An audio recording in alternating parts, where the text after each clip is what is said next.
शेखपुरा के मरकज़ खालिद बिन वलीद के सैकड़ों हाफिज़ कुरान बच्चों ने कुरान जिंदाबाद रैली का आगाज़ वीगल चौक से किया गया।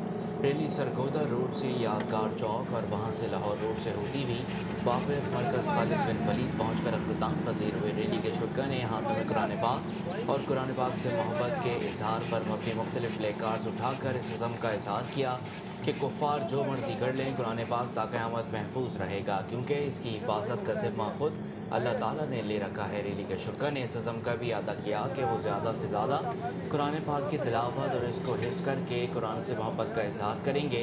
रैली के शुरा ने अक़वाम मुत्तहिदा से मुतालबा किया कि वो आलमी सतह पर ऐसे कवानीन बनाएं ताकि कोई भी किसी भी मज़हब या इल्हामी किताब की तौहीन की जसारत ना करे।